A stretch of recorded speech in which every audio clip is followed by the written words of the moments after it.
Rasulullah sallallahu alaihi wasallam wa alihi wa ashabihi al-kiram al-Fatiha.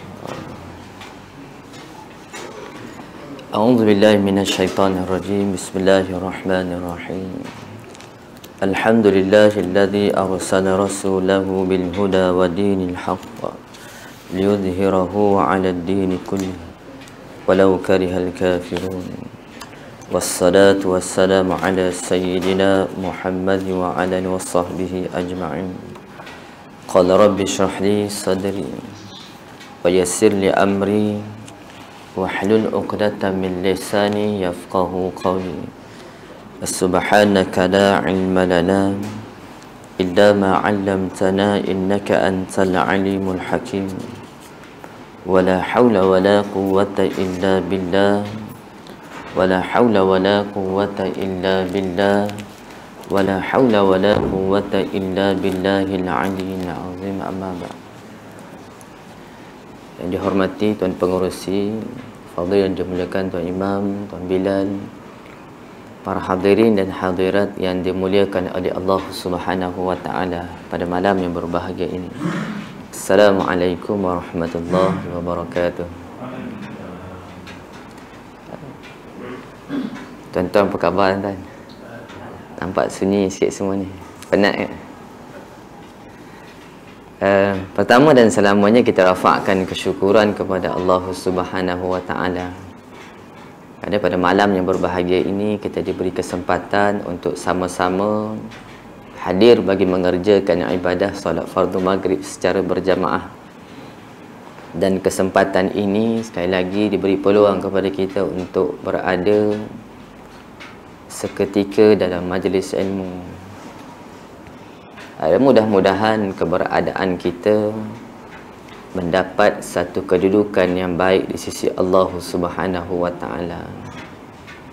Ada besar tawaran dan ganjaran yang disediakan oleh Allah Subhanahu wa taala kepada orang-orang yang ada pada jalan untuk menambah ilmu pengetahuan, sehingga kan Nabi dalam hadis Nabi menyatakan hujung daripada hadis tersebut tariqun ilal jannah, itu jalan menuju syurga. Kepada siapa disediakan orang-orang yang menempuh satu jalan untuk menimba ilmu pengetahuan, maka mudah-mudahan ruang dan peluang yang Allah Ta'ala berikan kepada kita ini bukan sahaja untuk kita menambah ilmu pengetahuan, bahkan mudah-mudahan ianya diberikan peluang oleh Allah untuk kita menambah amal kita dalam kita melaksanakan sesuatu urusan. Untuk apa? Untuk kita mendekatkan diri kepada Allah Subhanahu wa taala. Saya kira dua kali tak datang ikut jadual. Betul tuan. Kalau ikut urusan memang sibuk. Memang banyak urusan. Kebetulan malam ni kalau ikut kan sepatutnya saya berada di Bangi. Tapi itulah, saya bila hajat Allah cuba tu, saya pun jadi serba salah juga. Saya anggap ini sebagai suatu peluang untuk menunaikan hajat jemaah. Maka mudah-mudahan Allah Ta'ala ampun dan terima ibadah yang kita laksanakan secara bersama, insya-Allah mudah-mudahan. Qala muallim rahimahullahu taala wa nafa'ana bi barakati ulumihi fid darain amin ya rabbal alamin. Bermula sekurang-kurang tanam akan dia di dalam satu lubang yang menegah ia akan zahir bau pecah-pecah mayat itu, dan menegah ia akan dibongkar oleh binatang yang buas. Ini adalah rentetan daripada perbincangan kita dalam kitab Hidayatus Sibyan fi Ma'rifatil Islam wal Iman, yang dikarang oleh Abu Abdullah Husain Nasir Muhammad Taib Al-Mas'udi Al-Banjari rahimallahu al-Bahri.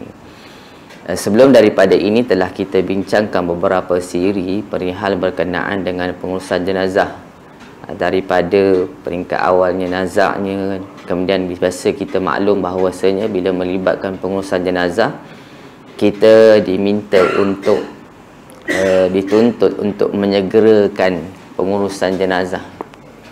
Yang dikatakan adalah asri' bil janazah, menyegerakan jenazah.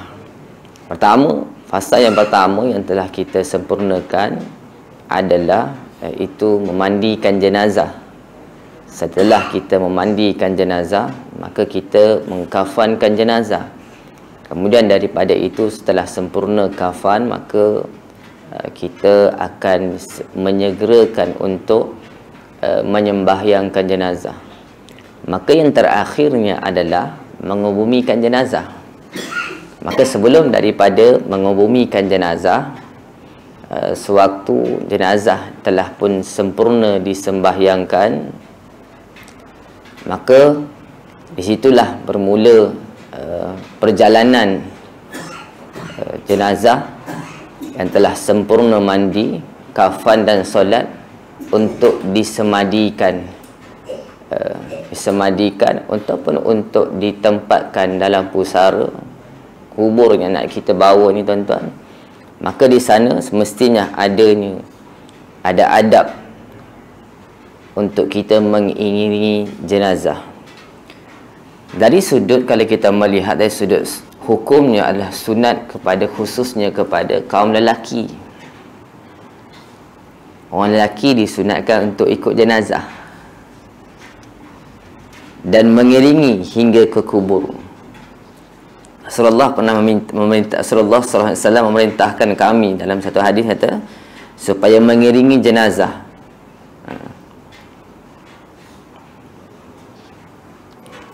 Mengiringi jenazah ke kubur untuk melaksanakan pengubumian jenazah. Dan disunatkan itu pula supaya tidak pulang kecuali setelah mayat selesai dikebumikan. Sesiapa yang menyaksikan jenazah sehingga menyembahyangkannya, baginya 1 qirat. Sesiapa yang menyaksikan sehingga dikebumi, baginya 2 qirat. Sahabat bertanya, apakah 2 qirat itu? Jawab Rasulullah, seperti pahala seumpama 2 buah bukit yang besar.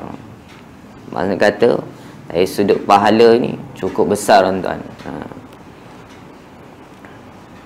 Sebab kadang-kadang kalau kita tengok pendekatan yang digunakan hari ini, orang yang nak mengiringi jenazah, semua satu keluarga berkumpul di masjid, betul? Selesai daripada sembahyang jenazah, semua nak ikut pergi ke kubur. Orang lelaki confirm lah dia akan pergi mengiringi jenazah, dibawa jenazah. Muslimat pun nak pergi juga. Betul ke kaedah ini? Yang kita tengok situasi dan keadaan ini. Kalau dulu, mungkin barangkali dahulu kala tidak ada penggali jenazah, di mana bila mana seseorang itu meninggal, maka yang dari kalangan ahli keluarga dia lah yang sediakan liang lahat tersebut. Kalau tok dia, mungkin cucu dia, mungkin anak dia. Kalau ayah dia, mungkin anak dia. Sehingga ke hari ini kita perlu kepada membayar upah kepada penggali jenazah, penggali kubur untuk disemadikan jenazah tersebut. Apa yang kita lihat hari ini, apa yang saya nak cuba lontarkan di sini adalah segerombolan dari kalangan keluarga semua pakat-pakat pergi kubur, termasuk dengan muslimat.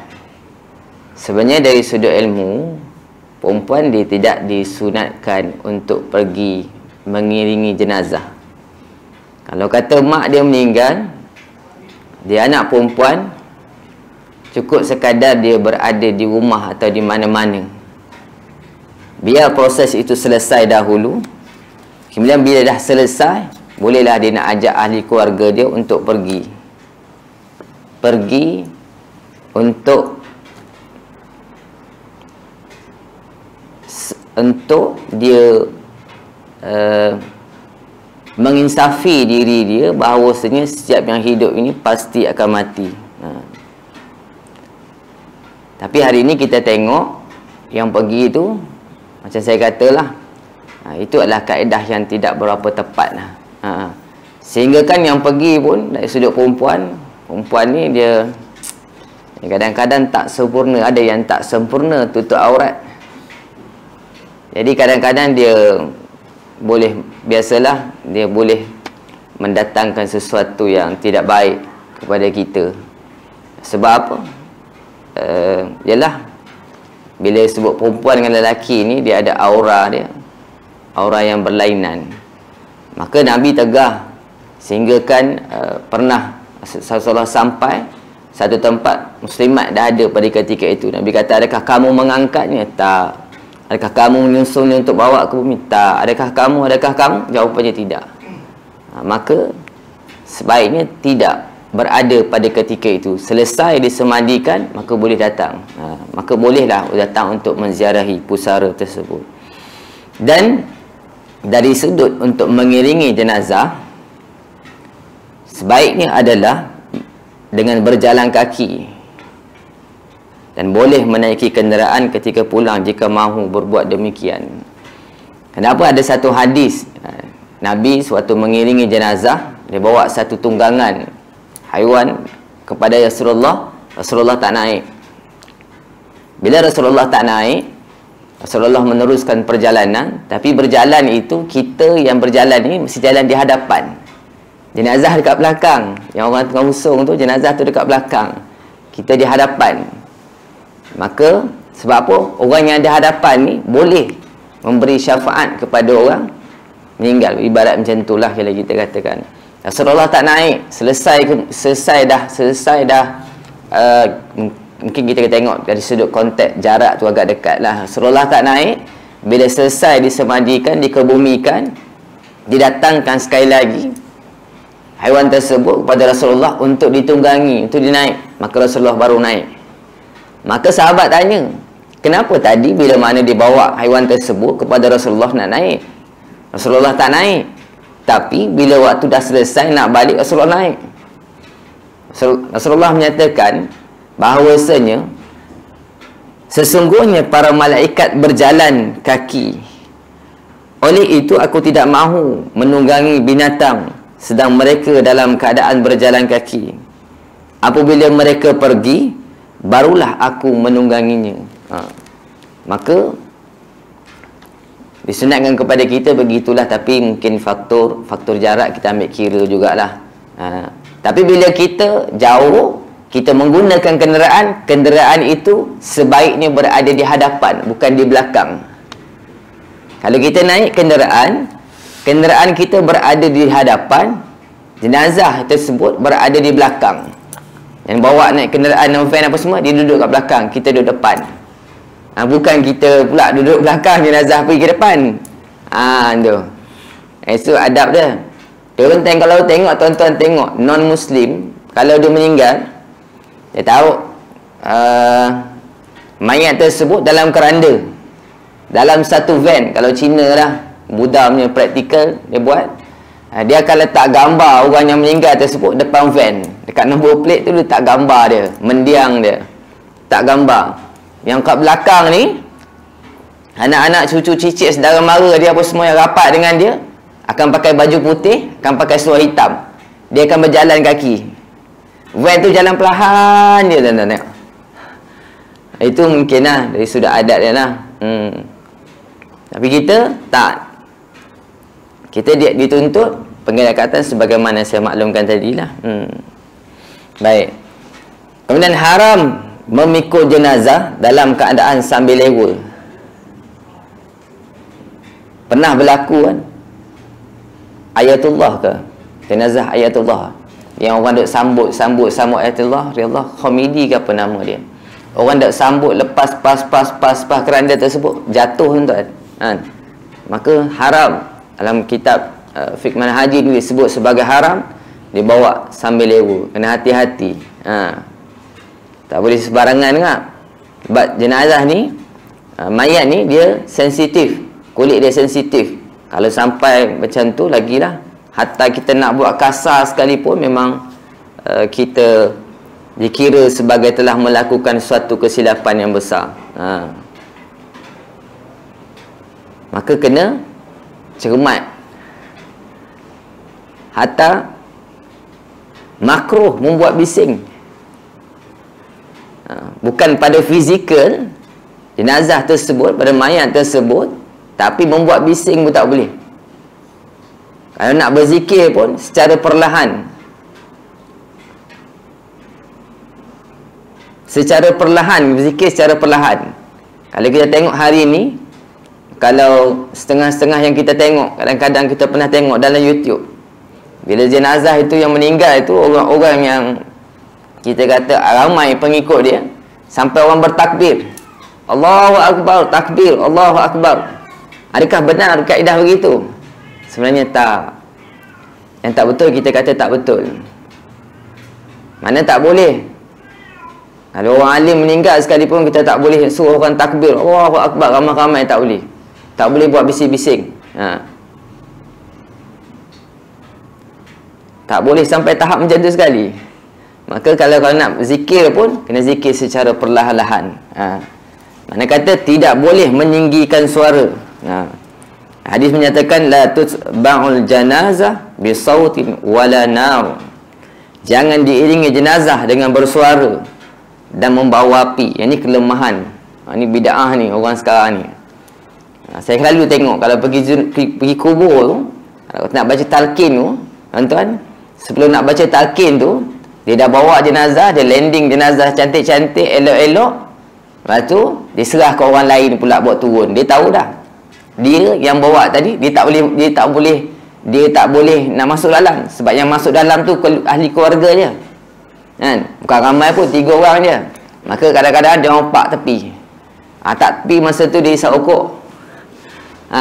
Dalam hadis mengatakan dan membawa api. Maksudnya cahaya seumpama rokok. Nampak? Kadang-kadang orang daripada awal dia dah isap rokok dah, tapi ada setengah dia pak kat kubur dia isap rokok. Kita pun tengok, nak tegur pun susah kan tuan. Ni kena hati-hati juga ni. Ini satu perkara yang seumpama kita tak menyedari bahawasanya kubur ini ada 2 kedudukannya. Orang yang soleh maka dapat nikmat, orang yang kufur maka dia dapat azab. Maka azab itu kalau kita tengok nar, api, seperti itu kita kata macam tu. Baik, maka yang lebih afdal bagi orang yang menginginkan jenazah, sebagaimana kata tadi, berjalan hadapan. Baik. Kemudian seseorang muslim tidak dilarang untuk mengiring jenazah dengan kaum kerabat yang kafir. Maka dia tidak dilarang untuk mengiringi jenazah kaum kerabat yang kafir. Bahkan tindakannya itu tidak dihukum makruh. Maka dia bolehlah di kalangan keluarga dia, sebab dia menzahirkan perasaan kesedihan tersebut. Sebab tu bila orang sedih, kalau kita ucap takziah. Takziah ni 3 hari je. Dan takziah ni tak boleh ulang 2-3 kali. Kena cakap sekali je maksudnya. Dia memang ada lah. Maksudnya takziah ialah dengan mengucap takziah ialah dengan mendorong supaya bersabar dan menghiburkan hatinya yang sedang kesedihan. Dan dalam kitab disebut makruh mengucapkan takziah selepas 3 hari, kecuali yang bermusafir. Kerana apa? Kebiasaannya rasa sedih pada waktu tersebut telah pun hilang dan berakhir. Kadang-kadang orang main-main ni ucap takziah, dia kata kalau isteri dia meninggal, dia kata apa? Contohlah, kita kata contoh. Walaupun kadang-kadang kita pernah biasa juga orang-orang gurau ni, tak apalah kamu ni ada rupa cantik, senang kau nak dapat jodoh besok, nampak mudah. Padahal kawan tu sedih. So kena hati-hati juga. Kadang-kadang benda gurau ni dia boleh mendatangkan masalah lah. Masalah dari sudut perkara yang kita nak ucapkan, dia boleh mendatangkan suatu bentuk dosa di sisi Allah SWT. Sebab apa? Dia tidak berlandaskan ketetapan daripada Allah Ta'ala. Maka ucapan taziah dia ada ucapan khusus lah. Lafaz taziah disunatkan. Apa yang disunatkan adalah kita baca dia punya ni, a'zamallahu ajrak wa ahsana aza'ak wa ghafara limayyitik wa'udaka Allahu an musibatika khaira. Biasa saya pun tak baca ni. Semoga Allah memberi ganjaran yang besar kepadamu, mengelokkan kesabaranmu dan mengampunkan si mati, dan semoga Allah menggantikan musibah yang berlalu dengan kebaikan untukmu. Tapi selalunya kita baca, kita ucap apa? Alladzina iza asabathum musibah qalu inna lillahi wa inna ilaihi raji'un. Kita bila dengar kematian, maka kita ucap, kita kata inna lillahi wa inna ilaihi raji'un. Maksudnya daripada Allah kamu datang dan kepada Allah tempat kamu kembali. Baik, kalau kita tengok di sini, setelah kita memahami dari sudut adab untuk mengiringi jenazah, maka kita nak tengok kat sini bagaimana kaedah musannif kitab ni kata, bermula sekurang-kurang tanam akan dia di dalam satu lubang. Mana kata liang lahat pun ada 2-3 jenis kah? Kan? Ada 3 jenis kubur yang nak dikorek dan di penempatan yang ditempatkan jenazah tersebut. Yang menegah tujuannya adalah untuk menegah akan zahir bau pecah-pecah mayat itu, dan menegah ia akan dibongkar oleh binatang buas. Maksudnya digalikan kubur itu dalam. Makanya kalau ada haiwan tu dia tak boleh cungkir, sebab kan dia jenis kan dia suka cungkir, dia bau, dia pegang-pegang, maka dia cungkir. Sebab tu kadang-kadang kita tengok di sana kita akan letak papan, kan? Papan tu menutupi di atas tersebut. Bukan saja papan itu supaya bila cungkir-cungkir tak berjaya, tapi sebenarnya papan itu nak halang daripada tanah itu himpap jenazah tersebut. Maka penghormatan dan menjaga dari sudut itulah fizikal daripada dihimpap tanah. Hatta kalau kita tengok orang nak bumi jenazah pun dia pegang tikar kan. Dia pegang tikar kat tepi tanah tu, bila dikait-kait tanah tu nak masuk dalam kubur tu, kena atas tikar tu, masuk sikit baru penuhkan kubur tersebut dengan tanah yang digali. Baik. Maka bermula yang akmalnya, iaitu diluas akan kuburan, dan di dalamnya akan dia dan kadar seperunjung. Biasanya kubur kita buat 3 atau 4 kaki kali 7, biasa macam itulah. Maka ada kaedah dia bagaimana kita nak turunkan jenazah, semua ada kaedah. Mari kita tengok yang ni sekejap.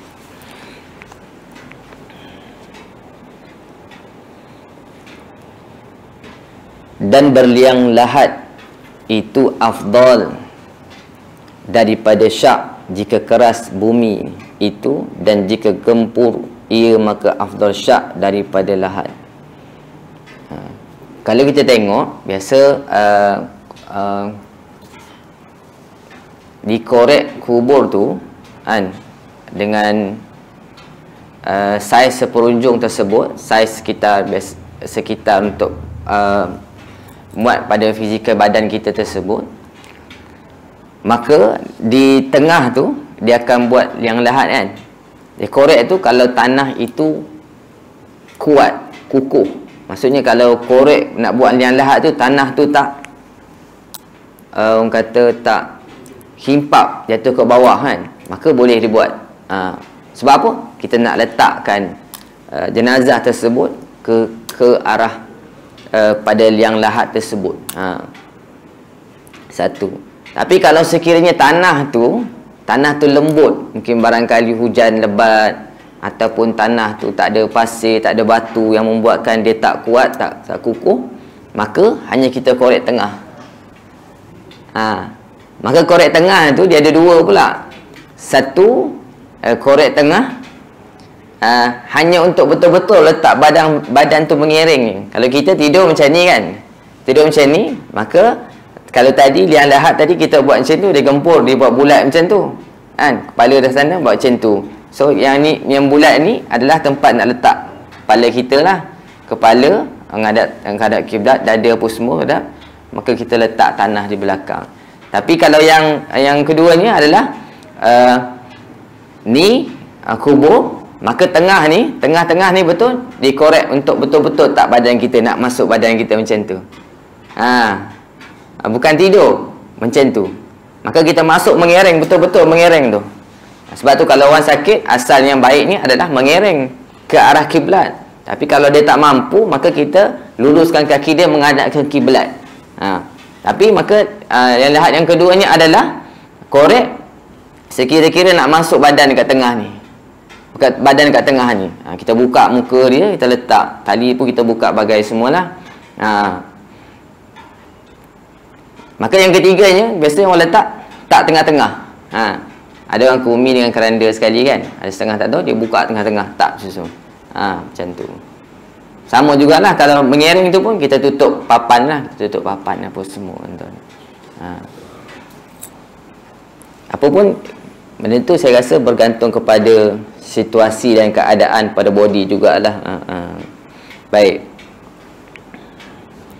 Maka liang lahat itu digali di bawah rusuk kubur pada pihak kiblat pada keadaan lurus, baring mayat di dalamnya. Dan syak itu iaitu digali pada pertengahan kubur seperti parit kadar lurus baring mayat di dalamnya. Tengah tadi lah, yang syak tadi kira tengah lah. Dan wajib memperhadap akan mukanya dan dadanya kepada kiblat. Ni kena wajib tuan.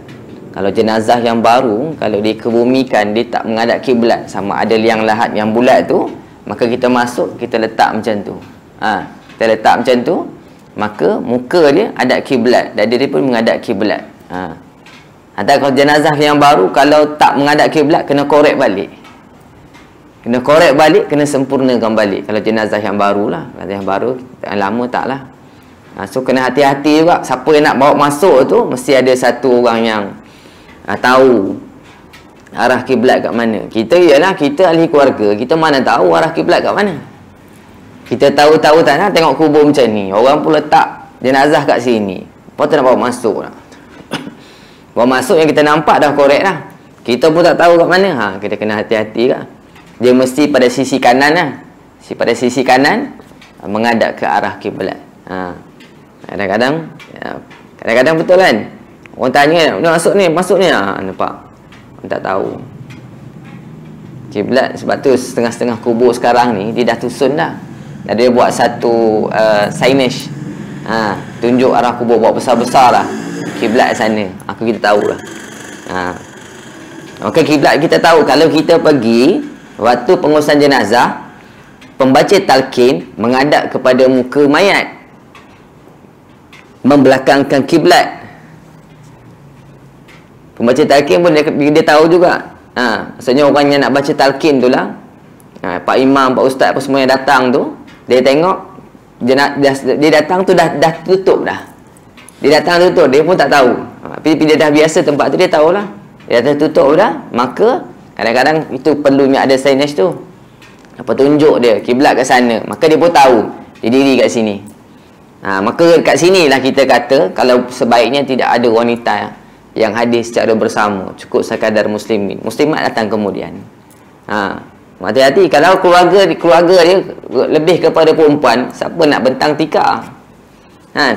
Kalau datang perempuan muslimat, kalau pakai sempurna, okey lah. Kita kata boleh lagi lah, consider lagi lah. Tapi kadang-kadang yang tak sempurna, dia pun nak bentang tikar. Rambut pun nampak macam tu, nampak rosak macam tu. Maka sebab tu ditegas, sebab itulah. Okay. Kemudian bila kita tengok tadi, saya kata sebab dah kita tahu arah kiblat, kita baca talqin, kita duduk membelakangkan kiblat menghadap kepada muka dia. Berbanding kita pergi ziarah kubur mak ayah kita duduk membelakangkan mak kita, ayah kita.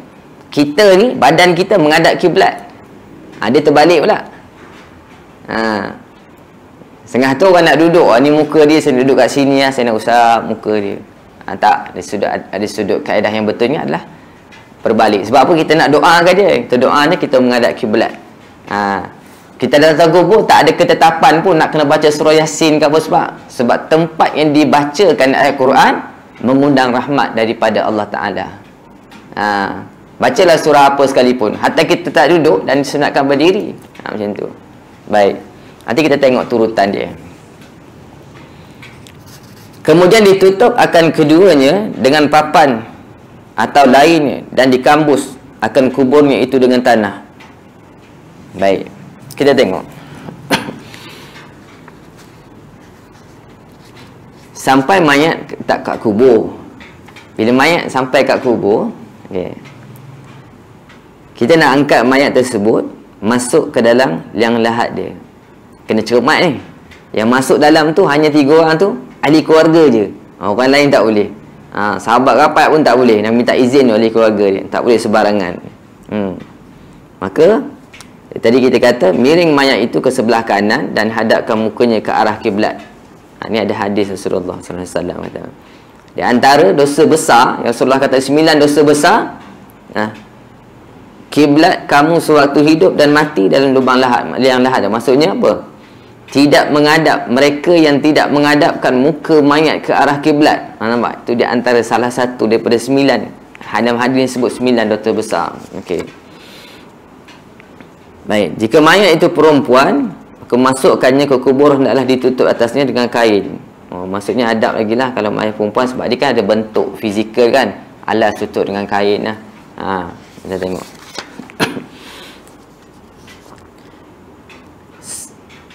Kita tengok lubang kubur kan, macam ni kan, kita letak sini. Jadi kalau jenazah datang bawa keranda tu kena letak kat sini, ujung kaki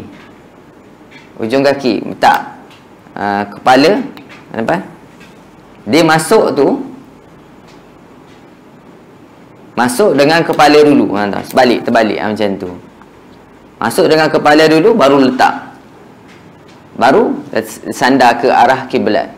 Macam tu. Tapi nak angkat tu ada saranan doa dia. Bismillahi wa ala millati Rasulillah sallallahu alaihi wasallam. Itu. Maksudnya dengan nama Allah. Wa ala millati Rasulillah. Kemudian hendaklah dimasukkan mayat itu ke kubur dari arah kaki kubur dengan mendahulukan kepala dia. Ini ada hadisnya. Hadisnya bunyi bahawasanya Abdullah bin Yazid telah menyembahyangkan mayat Al-Haris, kemudian dimasukkan kubur dari arah kaki kubur dan berkata, cara seperti ini memasukkan mayat dari arah kaki adalah sunnah Rasulullah sallallahu alaihi wasallam. Maka bila dah masuk, baru kita buka tali dia. Buka tali ikatan yang mengikat mayat tersebut. Tali itu kalau tak ada keperluan, tinggal kat situ pun tak apa. Setengah orang nak tali ni. Dia nak buat apa saya tak tahu lah. Setengah orang dia ambil benda-benda macam ni. Dia tu wallahu alam, hanya dia je tahu kenapa. Kita buka semua ikatan, kita longgarkan. Hanya muka saja kita buka. Kita buka penuh muka, kita sandar ke arah kiblat. Sandar ke liang lahat tersebut. Bukakan kain kapan pada muka mayat supaya mukanya tercecah ke tanah. Bukan saja muka, dan dada pun kita hadapkan tanah. Setelah ditutup lahat mayat itu, hendaklah dimasukkan ke dalam kuburnya 3 kepal tanah dan dibaca. Biasanya orang kepal tanah tu dia baca minha khalaqnakum. Itu yang paling ringkas lah. Wa fiha nu'idukum wa minha nukhrijukum taratan ukhra. Ni panjang, saya ambil yang pangkal dia, yang pendek saja. Maksudnya kepal yang pertama, minha khalaqnakum, daripada tanah kamu dijadikan. Wa fiha nu'idukum, dan kepada tanah kamu dikembalikan. Wa minha nukhrijukum taratan ukhra, dan daripada tanah kamu akan dibangkitkan. Maksudnya ini ada dari sudut aspek akidahnya, kita ni akan dibangkitkan kelak apabila sampai satu masa ditentu oleh Allah Ta'ala. Semua kita akan dibangkitkan pergi kepada yaumul mahsyar, hari perhitungan hisab. Kemudian kita tengok turutannya adalah tutup lubang kubur itu dengan papan dan sebagainya, dan timbus dengan tanah serta tinggikan kadar sejengkal.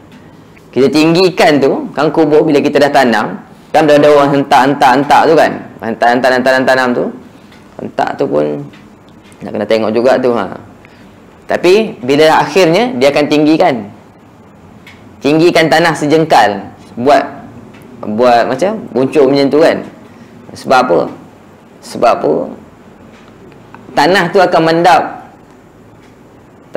mendap. Kalau kena hujan dia akan jatuh.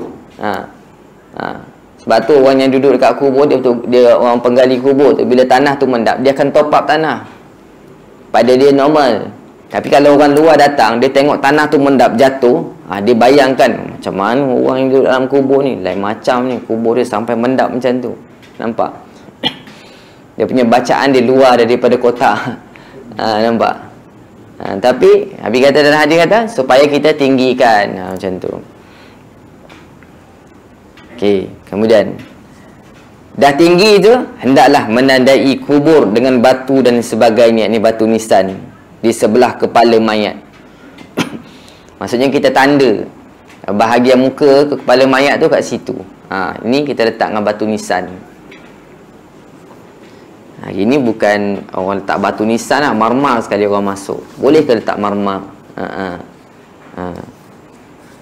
Kemudian Nabi saran supaya meletakkan batu-batu kecil, batu kerikil di atas kubur. Tapi kalau ada orang pergi kubur, tak elok sebenarnya pergi baca-baca nama-nama yang ada atas kubur tu. Tak elok sebenarnya. Kalau boleh jangan jadikan amalan. Pergi tengok boleh. Tengok nama orang tapi jangan baca. Sebab kalau tengok, tuan-tuan tengok, orang kita sekarang ni 3 bulan pertama dia tak buat apa-apa pun kubur. Dia letak papan je. Papan petak, support kayu kiri kanan. Lepas 3 bulan baru dia datang nak buat petak tu dengan yang agak kuat sikit. Ada setengah tu buat marmar lagi. Itu tak boleh buat tu sebenarnya tu. Tapi di Jabatan Agama dia ada penetapan dia lah, garis panduan supaya standardise yang mana boleh buat. Tapi sebenarnya yang paling baiknya adalah letak benda-benda yang hidup. Saya pernah tengok satu pergi ziarah kubur Tan Sri Ustaz Azizan, mantan Menteri Besar Kedah.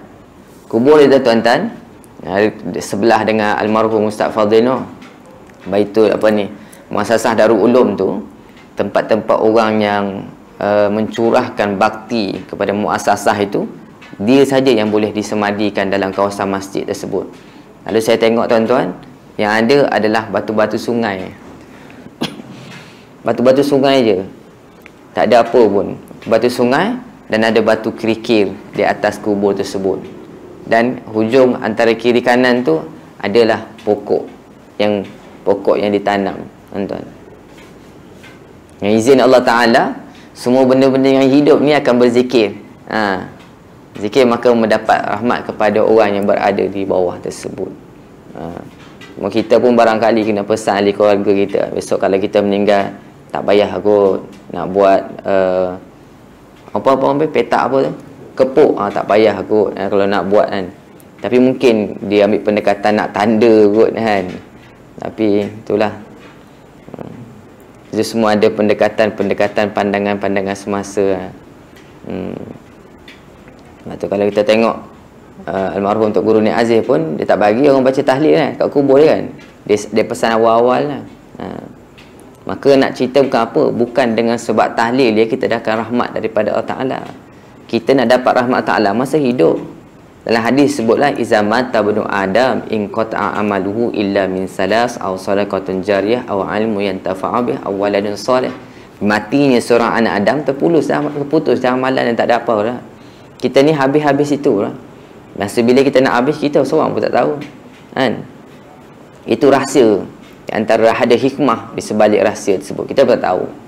Ilmu yang memberi manfaat masa hidup ni, kita ada ajar orang supaya orang tu buat baik, pesan ke orang supaya orang tu buat baik. Tak kisahlah ilmu apa sekalipun, asalkan perkara itu perkara baik yang ada nilaian di sisi Allah Ta'ala, maka itu satu ganjaran. Bila sebut ganjaran, baik, dapat pahala. Maka kalau buat sebaliknya lah kita dapat azab. Dan harta yang kita wakafkan, infakkan harta, kena jaga-jaga ni. Kadang-kadang orang urusan bila dah meninggal ni, anak-anak tinggal ni, harta benda simple, 5-6 tahun tak selesai masalah adik-beradik. Apa cerita ni? Kau tak mati lagi, kalau orang kubur kata. Kau tak mati lagi, kau tak tahu urusan aku kat kubur macam mana. Kau tak tahu, seksa. Kan? Maksudnya orang mati ni masih ada nama dia dekat bank. Orang mati ni masih ada nama dia dekat pejabat tanah. Ada lagi hutang terikat dengan urusan-urusan dunia dengan mati. Macam mana nak dapat sesuatu nikmat? Terikat dengan hukum. Lepas tu dengan anak-anak yang tak membantu, kan? Dia tak nampak sesuatu. Dah masuk waktu kan? Sikit lagi. Tak azan kan? Kita teruskan kan? Tak membantu tuan-tuan. Allahu Rabbi. Sebab tu Nabi kata hadis juga yang akhir adalah doa dari anak yang soleh. Kena jaga dia. Nak sebut anak soleh tuan-tuan. Tak kisahlah anak siapa, anak tok imam ke, anak ustaz ke, anak tuan haji ke, anak siapa. Iman tak boleh diwarisi. Tak boleh diwarisi. Kita dah pesan dia dari kecil, tup sampai besar, ikut suka dia. Jadi dia suka macam tu, dia nak bawa macam tu, nak buat macam mana? Kita boleh doa je lah, kan? Tapi kita kena sentiasa berkomunikasi dengan dia supaya lunak hati dia, lembut hati dia. Nak pesan, benda-benda ni kena pesan. Kadang-kadang dia tak nampak perjalanan hidup. Kita tengok yang dua orang pun, si adik nak, si kakak pun nak. Itu barang dia, ini barang. Nampak? Kecil-kecil dah nampak dah. Tapi kita, tanggungjawab kita itulah. Didik dan doa. Minta supaya besok kalau kita tak ada besok, dia tahu macam mana pengurusan, nak settle apa yang patut dan selesaikan perkara tersebut. Mudah-mudahan kita duduk di alam barzah ni, perpindahan roh ni, dapat sesuatu yang baik di tempat taman-taman syurga Ta'ala. Jadi ada orang bila dia bawa jenazah masuk dalam kubur, tentu pernah tengok ada orang azan. Dia azan dalam kubur. Pernah tengok? Haji Yusuf pernah tengok? Ada orang azan dalam kubur. Kat sini mungkin tak ada kot, tapi luar-luar setengah tempat tu ada. Dia masuk dalam kubur, dah selesai tu dia azan, Allahu Akbar, Allahu Akbar. Betul lah, dari sudut kita, dari sudut sumber perundangan Islam, Al-Quran dan Sunnah tak ada, ijma' pun tak ada, tapi dia ambil qiyas. Dia ambil qiyas daripada mazhab Syafi'i. Dia kata bila mana anak Adam ini dilahirkan daripada rahim ibu ke alam dunia, alam syahadah yang kita duduk sekarang ni, dikumandangkan azan dan dikomatkan, maka dikiaskan, maka bila kita nak pindah daripada alam dunia nak masuk ke alam barzah, maka azan. Tuan-tuan jangan pelik kalau jumpa orang satu mana-mana tempat yang ada azan tu. Tak apalah, biar dia selesai lah. Kita pun nak berhukum dengan dia tak boleh juga kan. Maka dia kiaskan kat situ, maka dia azan. Tak apalah. Selesai apa semua, yang penting sempurnakan pengebumian tersebut. Okey. Maka bila dah selesai, dah tanah dah tinggi apa semua, kita cari pohon. Nabi pun pernah tunjuk meletakkan pelepah-pelepah yang basah di atas kubur. Maksudnya seumpamalah kita kata ada hadis Nabi kata, diriwayatkan Ibnu Abbas menerangkan bahawa Rasulullah SAW pernah melakukan perbuatan seperti itu ke atas kubur sahabat-sahabatnya, dan pernah bersabda yang maksudnya bahawa pelepah yang basah itu memohon ampun kepada mayat itu selama mana ianya belum kering. Kalau pokok, kalau dia hidup, maka ni berkekalan, tapi dengan izin Allah Subhanahu Wa Taala. Maka dah selesai apa semua dah, batu nisan apa ni, tanda pun dah letak, pohon dah letak, maka kita menyiram kubur dengan air. Sabda Rasulullah diriwayatkan dari Ja'far bin Muhammad, bapanya sungguhnya Nabi SAW telah menyiram kubur anaknya Ibrahim. Maka setelah selesai mayat dikuburkan, adalah dibacakan talqin. Ini kita baca talqin. Setengah-setengah negeri tak ada talqin kan. Tak apalah. Tapi talqin ni sebenarnya bukan untuk orang meninggal, tapi untuk kita. Kita kadang-kadang kita pun kalau dengar talqin pun boleh tahan juga. Risau juga kita ni. Saya pun kadang-kadang baca talqin pun terasa lain macam juga kali baca talqin ni. Entah. Di antara kalau kita tengok talqin tu, intipati dia, pertengahan dia tersebut. Saya ambil sikit lagi, kurang daripada 10 minit, tak sampai pun ya. InsyaAllah kurang sikit, ambil sikit lagi. Apabila datang dua malaikat yang ditugaskan untuk memeriksa saudara, disebut nama kita lah, dengan perintah Allah, janganlah saudara, kalau ibu janganlah wahai ibuku, kalau bangat bapa janganlah wahai bapaku. Nampak syahdu sikit kan. Tuan pernah baca talqin kepada ayah? Siapa pernah baca talqin kepada ayah? Saya alhamdulillah, Allah Ta'ala bagi rezeki kepada saya. Saya berkesempatan mandi bersama adik-adik saya, mandi mak saya. Kemudian kita kafankan mak secara bersama, berjamaah.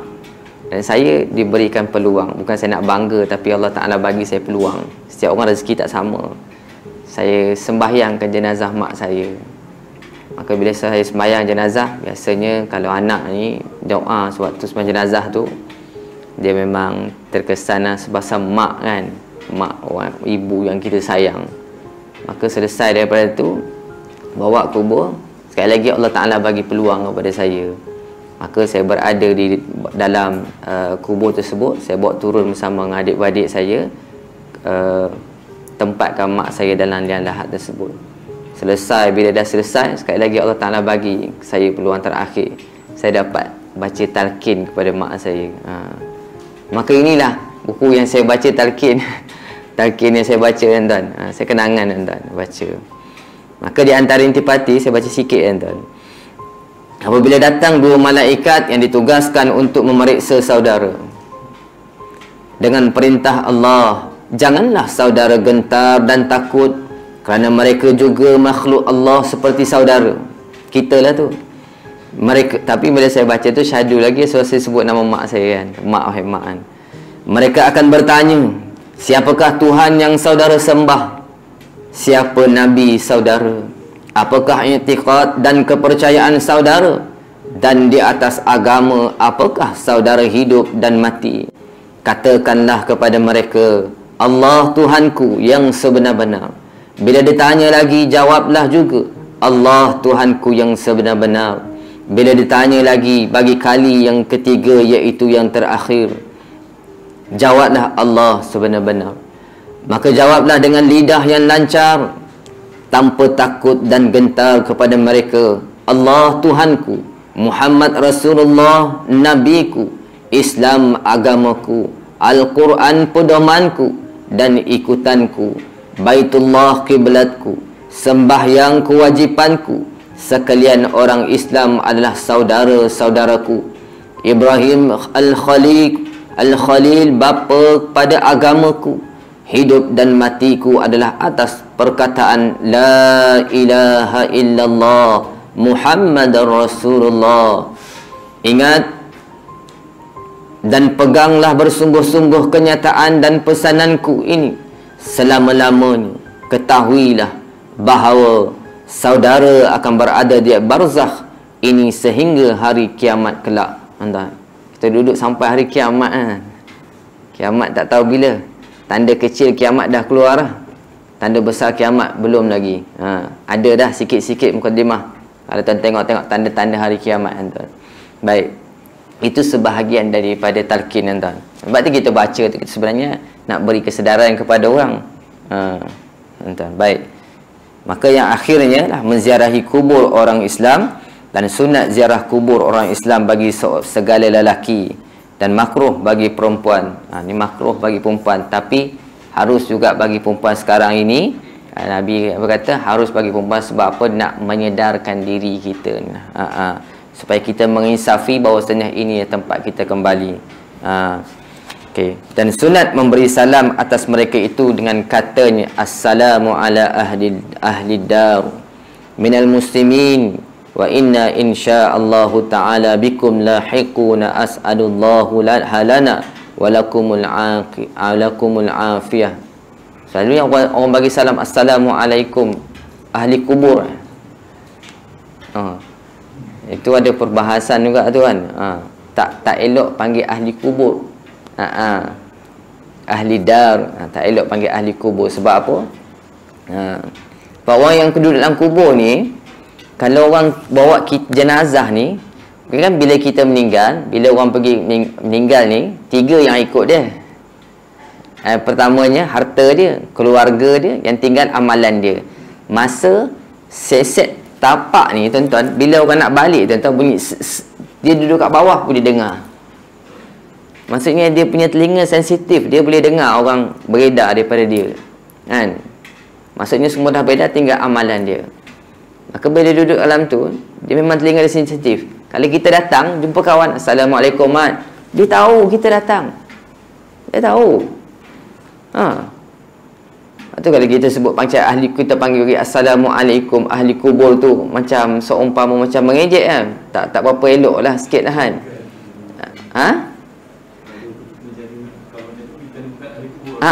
Sebab kita bakal jadi ahli, cuma kita tak isi borang lagi.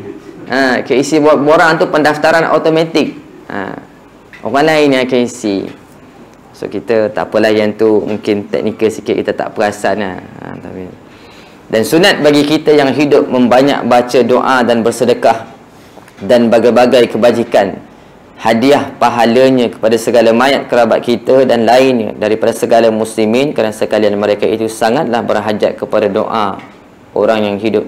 Demikianlah yang disebut akan dia daripada beberapa hadis Nabi SAW. Maka tuan-tuan, kita sebagai yang ditinggalkan waris anak ni tuan-tuan, kena cari jalan lah supaya kita bersedekah, kita buat segala kebaikan. Pahala tu supaya Allah Ta'ala sampaikan pahala seumpama ibadah yang kita buat.